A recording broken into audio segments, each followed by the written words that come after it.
Salut à tous, bienvenue dans Prolongation, l'émission qui prolonge le débat autour des matchs de l'OGC Nice et de son actualité qu'on continue d'analyser, commenter, décortiquer en long, en large et surtout en travers, vous en avez l'habitude. Et aujourd'hui, virtuellement avec moi sur ce plateau, ils sont là, ils sont prêts. Patrick Julliard qui est là, journaliste pour Foot 365 notamment. Comment ça va Patrick ? Ça va très bien Seb, et toi ? Ça va super bien, une émission après une victoire, c'est tellement rare que bon, on va s'y mettre et on va réussir à lancer tout ça, mais ça fait du bien, voilà, on va déjà commencer par là, ça fait beaucoup de bien. Patrick, suiveur attentif de l'OGC Nice depuis plusieurs années maintenant, il est là, lui aussi, Alric, fidèle au poste, comment ça va Alric ? Salut Seb, salut à tous. Écoute, ça va bien. Une émission autour d'une victoire, que demander de plus ? C'est vrai, c'est pas mal du tout. Alric, supporter consultant, on va l'appeler comme ça, c'est pas mal aussi. Voilà. Autre supporter qui fait son retour, ça faisait un moment qu'on l'avait pas eu dans l'émission et c'est un plaisir de le retrouver, c'est Renaud. Comment ça va Renaud ? Salut Seb, salut tout le monde, ça va très bien et merci pour l'invitation, je me sens un peu privilégié. Oui c'est vrai parce qu'il n'y en a pas beaucoup qui ont fait des émissions après un succès et regardez on va y revenir sur cette victoire Rennes-Nice, il était temps enfin, oui voilà une réaction de l'OGC Nice à un match on va dire plus ou moins abouti mais voilà l'OGC Nice repart de l'avant, on va largement en parler dans cette émission et puis dans la deuxième partie de cette émission on évoquera le duo Jean-Pierre River, Julien Fournier parce que beaucoup de questions se posent autour de ce duo justement, alors stop ou encore est-ce que ce duo incarne le projet Ineos pour la suite ? On va essayer de trouver des éléments de réponse avec nos invités du jour dans quelques minutes. Mais juste avant, enfin, il était temps. Rennes-Nice, l'OGC Nice a enfin livré un vrai bon combat à Rennes. C'est quand on s'y attend le moins que l'OGC Nice répond présent. Patrick qui suit l'OGC Nice depuis plusieurs années aussi. C'est vrai qu'on s'y attendait pas. On allait à Rennes avec beaucoup de craintes et beaucoup d'inquiétudes autour de cet OGC Nice. Et puis... voilà, la bonne surprise est arrivée. L'OGC Nice s'est imposé dans un match plus que correct, on va dire ça comme ça. Et c'était un peu le flopico ce match entre le Stade Rennais qualifié pour la Ligue des Champions et sur une série de résultats catastrophiques et l'OGC Nice qualifié pour la Ligue Europa et également sur une série très négative et on avait peur pour les deux entraîneurs et finalement on a appris aujourd'hui que Julien Stéphan, l'entraîneur de Rennes, avait démissionné et finalement Adrian Urcea sort plutôt conforté de ce déplacement, donc on n'est pas à un paradoxe près cette saison avec l'OGC Nice et voilà, ce match en a offert une nouvelle illustration, mais on va en parler. Bien sûr qu'on va y revenir sur ce match. Alric, tu es avec moi chaque semaine et chaque semaine le discours se suit et se ressemble. Mais aujourd'hui, on a envie de dire que l'OGC Nice a enfin livré un match sur la totalité, même s'il y a eu quelques absences, mais ça a été plus régulier en tout cas.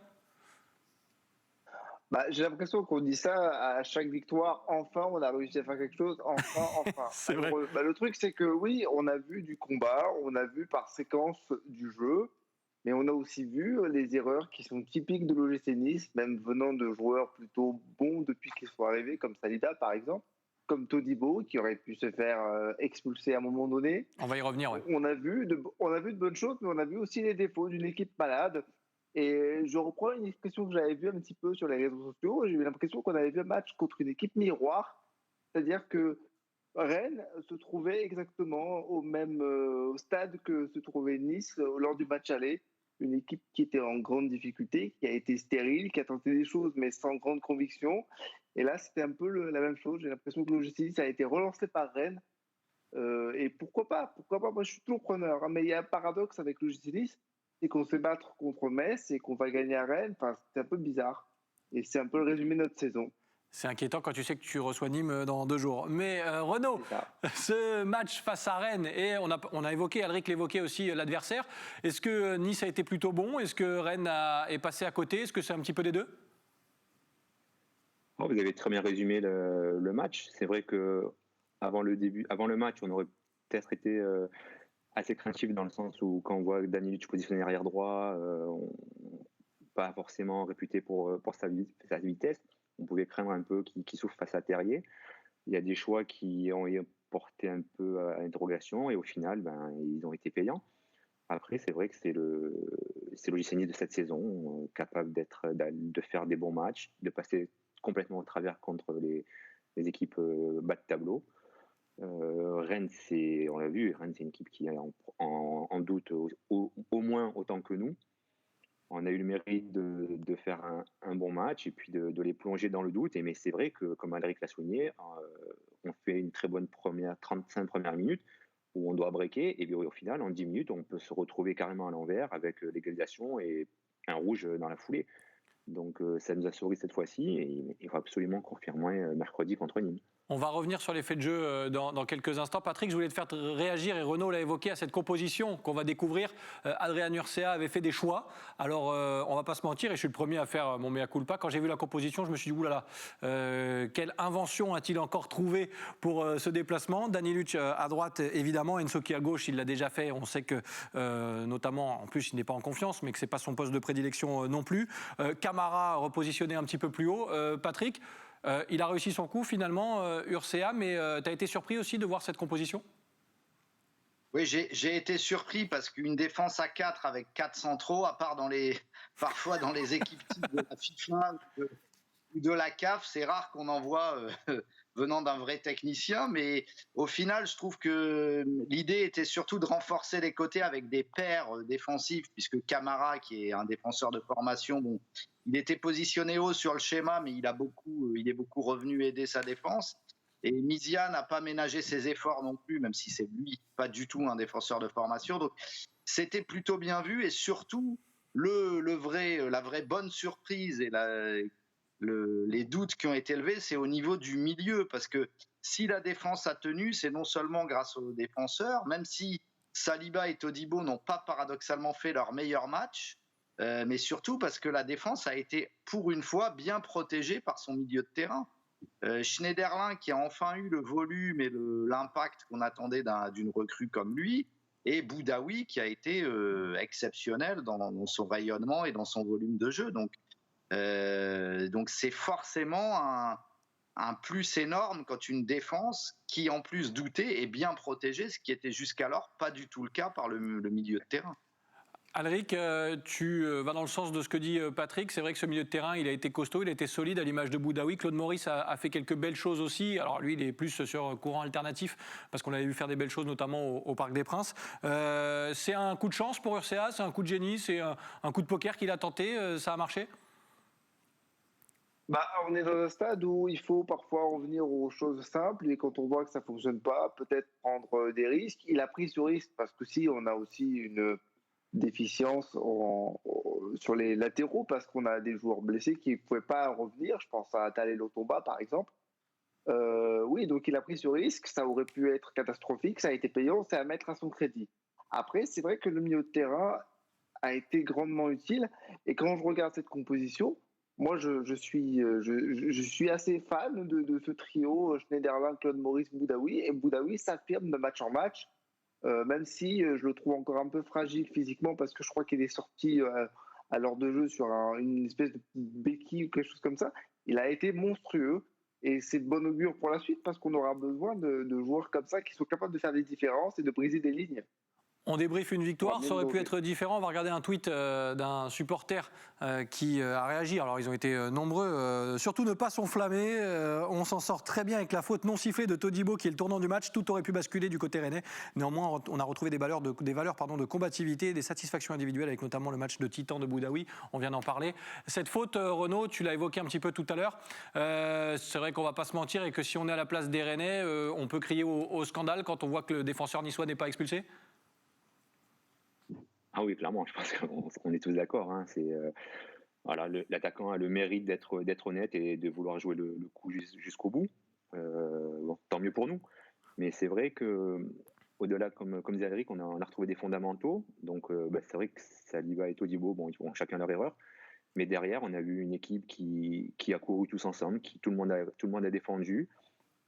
C'est quelque chose qu'on a vu très rarement. Je rejoins aussi sur Claude Maurice et Boudaoui qui physiquement sont encore un peu frêles, mais Boudaoui, on l'a vu enfin percer et casser des lignes, et ça peut être vraiment très intéressant. J'ai envie de dire que quand déjà tu as une colonne vertébrale qui tient la route, et déjà en général on a toujours tendance à dire que c'est quand même important, que ce soit Schneiderlin, que ce soit derrière la charge centrale, Gouvré qui fait son match, on a eu quand même quelque chose d'assez cohérent. Mais c'est surtout peut-être aussi parce que Rennes est une équipe qui joue, et qu'on s'exprime mieux face à des équipes qui jouent plutôt que face à des blocs bas sur lesquels on a tendance à beaucoup buter. Patrick Julliard, je te voyais réagir aussi tout à l'heure à l'évocation de ce fait de jeu, sans enlever la bonne prestation globale de l'OGC Nice. Ça aurait pu basculer, ça fait partie, c'est un fait de jeu. L'OGC Nice en a profité. Tu rejoins un petit peu ce qu'on dit depuis tout à l'heure. Alors, oui, il y a ce fait de jeu, mais il y a aussi la bonne prestation, évidemment. Ouais, la bonne prestation et surtout le collectif. Moi, ce match et son positionnement dans la saison, ça m'a rappelé un match lors de la saison 2009-2010 où on s'était déplacé au Mans, on était en danger et on avait réussi à reprendre un peu d'oxygène lors de ce déplacement qui était vraiment crucial. Qui était le premier match de René Marsiglia, je crois, qui avait repris l'équipe à l'époque. Ouais. Voilà, c'était il y a exactement 11 ans. Les réseaux sociaux se sont chargés de nous le rappeler. Et voilà, c'est peut-être un déclic. Il ne faut surtout pas s'enflammer. L'auditeur a raison. Enfin, le tweetos a raison. On a tellement été habitués à avoir des déceptions et à ne pas voir les matchs suivis, des bons matchs suivis d'effets avec cette équipe qu'on ne va pas s'emballer. Il y a un match difficile qui arrive parce que contrairement à Rennes, Nîmes, c'est une équipe qui est plutôt en regain de forme et en regain d'envie, qui est une équipe qui est en train de rebondir, donc il faudra faire très attention. Voilà, après, sur les prestations, Boudaoui nous a rappelé pourquoi le sélectionneur de l'Algérie, Jamel Belmadi, l'avait baptisé Tigana, parce que c'est un joueur comme ça qui a un volume de jeu, une capacité à remonter, ratisser les ballons et les remonter proprement quand il est bien utilisé, qui est énorme, et on peut regretter que Vieira c'est un joueur polyvalent qui va jouer là où vous lui dites de jouer. Boudaoui, il pourrait même jouer latéral ou arrière central, mais son meilleur poste, c'est dans le cœur du jeu, quand il peut reculer vraiment au cœur de l'entrejeu et remonter des ballons et les bonifier. Et on l'a vu contre Rennes, il a été parfait. Effectivement, dommage qu'il soit un peu léger, un peu fragile, friable physiquement. Et un peu à l'image de l'équipe, ça demande confirmation aussi pour Boudaoui. On va lire un autre tweet pour évoquer, au-delà du jeu, la mentalité aussi. Voilà un match où nos gars se sont défoncés jusqu'à la dernière seconde, chose très rare cette saison. Cette victoire est un énorme bol d'air frais pour les têtes. On en redemande, Nissa perd toujours. Alric, au-delà du jeu, où on a vu quelques mouvements intéressants, c'est dans la volonté de se faire mal qu'on a apprécié aussi l'OGC Nice, c'est ton avis ? Oui, forcément, parce qu'il y a eu des séquences qui ont été difficiles. Enfin, à la fin de match où Rennes a poussé, c'était compliqué. Moi, je sentais le chaos venir. Je me suis dit à tout moment, on peut prendre un but un peu casquette, et on aurait pu le prendre ce but si Guirassy avait décidé de pas jouer le défenseur pour l'OGC Nice. On a été sauvés sur des petites actions où ça aurait pu basculer en faveur de Rennes. Oui, il y a eu du combat, il y a eu du jeu, il y a eu toutes ces petites valeurs. Maintenant, l'OGC Nice a encore des défauts, je l'ai dit. Ce match, on doit tuer à la demi-heure de jeu. On doit mener au moins 2 ou 3-0. Le truc, c'est qu'on n'a pas réussi. Et c'est ça qui fait que contre une équipe qui sera moins en déficit de confiance, eh bien, ça pourrait tourner en notre défaveur. Il y a encore pas mal de choses à travailler. Mais bon, voilà, il y a des bonnes choses à prendre. On ne s'enflamme pas, on le sait, on l'a déjà dit dans cette émission. Si on ne confirme pas, ça sera un one-shot et on est spécialiste de ça depuis le début de la saison. Oui, c'est vrai que ça commence à faire beaucoup de one-shots. Pour terminer sur ce match, avant d'attaquer le deuxième débat de cette émission, Renaud, je te fais réagir aussi à une déclaration d'après-match. Adrien Urcea qui nous a dit « On a posé pas mal de problèmes à Rennes, nos efforts ont été couronnés de succès. On est loin d'être sorti d'affaires. Mon discours ne va pas changer maintenant. Ce n'est qu'une étape. » Bon, alors après les défaites, il dit qu'on ne joue pas le maintien. Après une victoire, il dit qu'on n'est pas sorti d'affaires. Tu arrives à lire, toi, les propos d'Urcea, Renaud ? Oh, non, ça, je laisse les spécialistes les décrypter. Tout à l'heure, tu demandais un peu sur ce match quelle était la part de Durcia. Je pense que oui, comme dit Alric, il y a la part où il a tenté un coup. Après, je pense qu'il faut quand même remettre les choses dans le contexte. Et pour moi, il ne faut pas s'attendre à quelque chose. Durcia, sur cette saison, il ne va rien révolutionner. Je pense que son plus gros travail, ça va être de remettre un peu de confiance dans la tête des joueurs, parce que je pense que c'est ce qui manque cruellement dans ce groupe. Cette équipe, elle est à ce niveau, mais c'est pas sur un travail depuis 2-3 mois, c'est un travail depuis bien plus longtemps. Donc c'est vrai que maintenant, on en a voulu beaucoup au coach Vieira, maintenant on s'en prend au coach Urcea, mais je pense que lui, son plus gros travail, ça va être au quotidien de redonner confiance aux joueurs, de remettre les joueurs à leur poste. Comme l'a dit Patrick tout à l'heure, un Boudaoui dans l'entrejeu, c'est là où il excelle. Et c'est simplement être tout le temps à booster ces jeunes, parce qu'on sent quand même que malgré tout, excuse-moi, mais que quand ils sont devant le pied levé, ils ont montré qu'ils savaient faire quand même quelque chose. Oui, c'est vrai, il y a de la réaction en tout cas, et c'est là où on peut trouver des motifs d'espoir. Vraiment pour terminer, Patrick, je t'ai vu sourire aussi. Urcea, toi tu comprends les propos parce qu'il faut se demander aux spécialistes. Je me tourne vers le spécialiste que tu es. Mais c'est assez fréquent qu'un coach souffle le chaud et le froid, et souffle plutôt le froid après une victoire pour pas que ses joueurs s'emballent, et le chaud après une défaite pour essayer de trouver malgré tout du positif pour pas que ses joueurs désespèrent. Donc pour moi, c'est un petit peu des ressorts classiques d'un coach après une victoire ou une défaite. Ça me surprend pas tellement en fait, moi qui suis habitué à lire énormément de réactions d'après-match. C'est vrai, on en a vu d'autres. On va regarder le classement parce qu'on va vite s'apercevoir que cette victoire a fait beaucoup de bien à l'OGC Nice. L'OGC Nice qui remonte à la 12e place du classement et qui se donne un petit peu d'air, qui se rapproche même de la première partie de tableau. Ce championnat peut être exceptionnel, mais bon, pourquoi pas. Voilà pour le classement, et ça va nous permettre de basculer aussi, parce qu'on parlait de déclaration, on va basculer sur le deuxième débat de cette émission. Beaucoup de questions se posent ces derniers jours, ces dernières semaines sur le duo Jean-Pierre River, Julien Fournier, et on va lire cette déclaration de Jean-Pierre River. C'était juste avant le match, au micro de nos confrères de Canal+, avant le match face à Rennes. Si on n'est pas inquiet là, on est irresponsable, il faut être inquiet, il ne faut pas paniquer, mais il faut être très inquiet. Ma présence à Rennes, oui, on passe des messages aux joueurs. Enfin, je retrouve mon Jean-Pierre, que j'aime bien, qui passe les vrais messages. C'est vrai, Alric, que ça fait un moment qu'on n'avait entendu personne. Il fallait que le président prenne la parole. Alors, on peut considérer que c'est de la com, mais au moins c'est fait. Oh, c'est de la com, oui, parce qu'il faut donner un peu à manger aux médias et tout ça. Mais après, c'était indispensable que le président prenne la parole, parce que c'était quand même ahurissant qu'on n'ait pas une des personnes les plus influentes au club qui s'exprime sur la situation actuelle.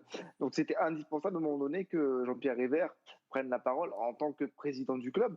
Et je pense que c'est assez honnête de sa part de reconnaître les erreurs qui ont été faites, pas que sur cette saison, peut-être même un peu avant, et de dire qu'il y aura peut-être des changements qui sont déjà en train de s'opérer à l'intérieur du club et qui prendront effet l'année prochaine. C'est ce qu'il a un peu fait comprendre. Maintenant, entre ce qu'il dit et ce qui va se passer, je suis curieux de voir la réalité. Il y en a un qui a l'air curieux, c'est Patrick aussi. Après, je te fais réagir, Renaud. Je t'ai vu réagir, Patrick. Oui, ça m'amuse un peu parce que oui, effectivement, la prise de parole, a posteriori, on peut dire qu'elle a fait du bien, mais qu'est-ce qu'on aurait dit si Nice n'avait pas gagné? Donc, ça reste quand même juste le boulot normal d'un président. Ce qui n'était pas normal, c'est que semaine après semaine, ils ne disent rien. Quand on voit le nombre de déclarations d'un Jean-Michel Aulas, par exemple, bon, il y a une sous-présence de présidentielle cette saison à Nice. Vu ce qui est en train de se passer, ça faisait un petit peu, avant cette intervention-là, ça faisait un petit peu silence on coule, quoi. Donc heureusement qu'il a un peu pris la parole.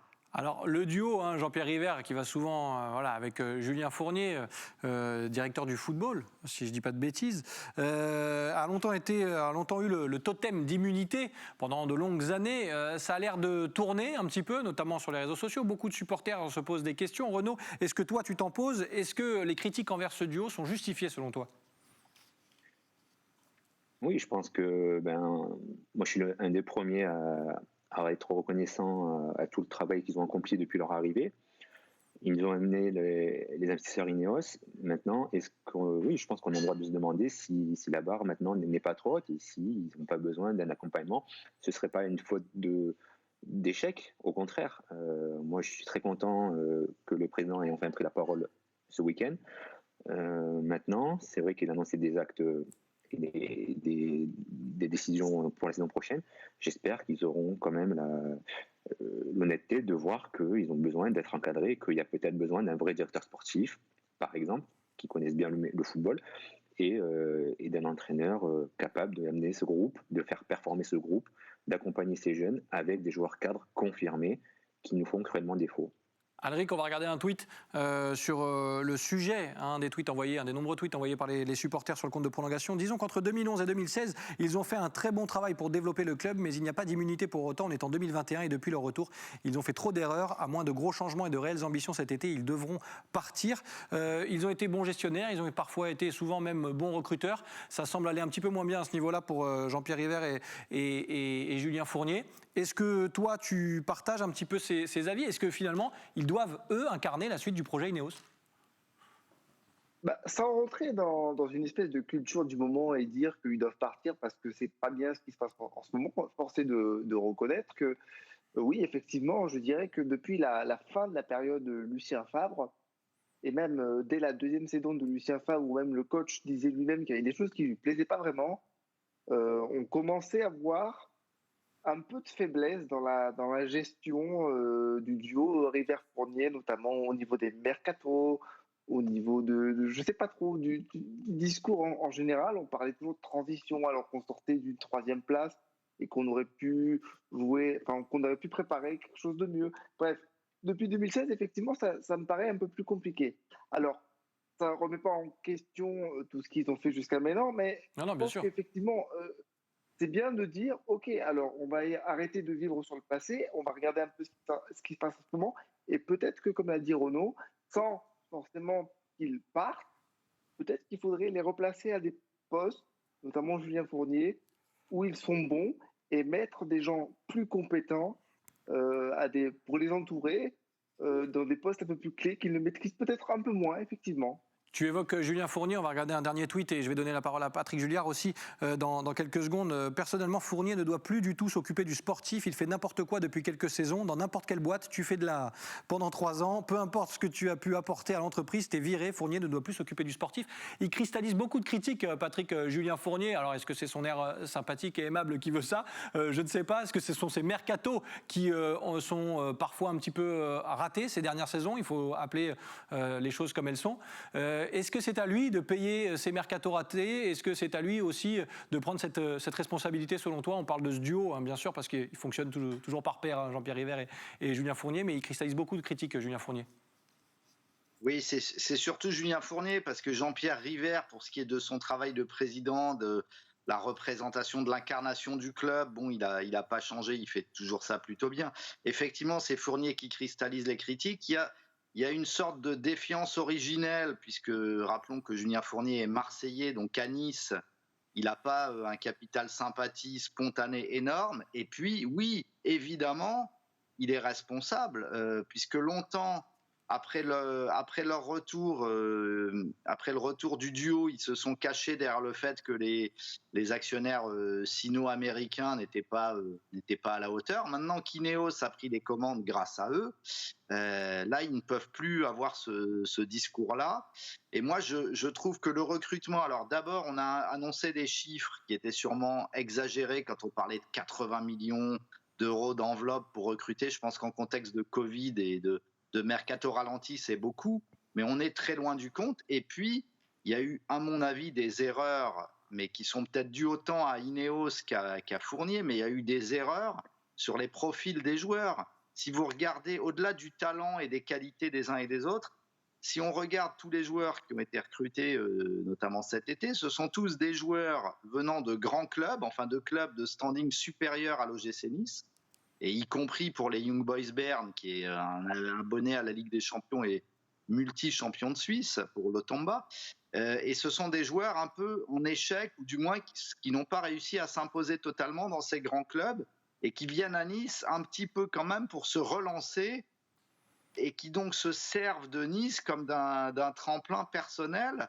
Moi, je pense que je ne suis pas contre ce profil a priori, mais il faut pas qu'il y ait que ça, il faut panacher le recrutement, il faut aussi retrouver des achats intelligents, raisonnés, parce qu'on parle de trading raisonné dans le discours de Fournier. Donc, le raisonné, c'est aussi d'aller retrouver des joueurs de type Jean-Michel Seri, acheté pour moins d'1 million d'euros et qui a été le maître à jouer de l'OGC Nice. C'est aussi, pourquoi pas, d'aller faire comme Lille a fait à l'époque où le trading a mal commencé à Lille également, et quand ils sont allés prendre des José Fonte, des Benjamin André, ça a mis des cadres et de l'expérience et de du savoir-faire parmi ces jeunes joueurs, et il faudrait faire pareil, parce que depuis que Dante est blessé et n'est plus là, ça manque parfois de patrons sur le terrain. On a vu Schneiderlin pas mal dans ce rôle à Rennes, mais c'est pratiquement la première fois de la saison où il est comme ça, donc ça demande confirmation, et je pense qu'il faut un peu muscler l'effectif et équilibrer l'effectif, ne pas prendre toujours le même type de profil jeune, en gros jeune, en échec dans un gros club, parce que même Gouiri, qui est remarquable, peut-être la meilleure recrue du mercato, à Lyon, il ne s'était pas imposé. C'est vrai. On espère en tout cas que l'OGC Nice va retenir ces leçons, que cette saison servira au moins à ça, si on en croit les propos de la direction ces derniers jours, oui. On croise les doigts, on aura l'occasion de l'évoquer. Messieurs, il reste très peu de temps, mais je voulais qu'on jette un œil au sondage, puisqu'on a posé la question, le duo River-Fournier, est-ce que vous leur faites confiance pour la suite du projet? Oui à 56%, non à 44%, voilà, c'est assez partagé tout de même. Et puis pour terminer, le calendrier, on va quand même regarder un œil, même s'il nous reste 30 secondes, avec ce match face à Nîmes. D'abord, la Coupe de France et puis ensuite Lorient, Marseille et Nantes. Si on résume rapidement, Alric, par exemple, à la fin du mois de mars, on saura à peu près où se situera l'OGC Nice pour la fin de la saison. Oui, forcément, il y a des matchs très importants, notamment contre Nîmes et Lorient, qui vont être primordiaux pour la fin de saison. Après, la Coupe de France, c'est du bonus. Si on arrive à créer un espèce de déclic en battant un gros du championnat, pourquoi pas, pour faire une petite aventure, mais le championnat reste le plus important. Et là, Nîmes, Lorient et Nantes, c'est 3 adversaires directs en plus pour le maintien, et ce sera très important de gagner contre ces équipes-là. On en saura plus et on en parlera, bien sûr. Renaud, tu reviens quand tu veux, puisque, alors, regarde, tu viens, il y a une victoire, c'est magnifique. Merci en tout cas. Et tu es le bienvenu dans Prolongation pour une prochaine émission. C'était un plaisir de te revoir. Merci à vous, ça fait plaisir. À très bientôt. Merci Alric, comme chaque semaine, fidèle au poste. Merci à toi. Et merci Patrick, on te suit aussi sur les réseaux, bien sûr. Et continue de jeter un œil attentif à l'OGC Nice, c'est toujours un plaisir d'en discuter avec toi. Merci Seb, à bientôt. À très bientôt, merci de votre fidélité. Si vous voulez participer à l'émission et vous aussi vous connectez à ce plateau, vous nous écrivez sur le compte de Prolongation, envoyez-nous une petite vidéo et puis on discutera du gym ensemble. On est là tous les lundis, merci encore une fois de votre fidélité. Je vous souhaite un agréable moment sur nos antennes et on se retrouve très vite. Bye bye.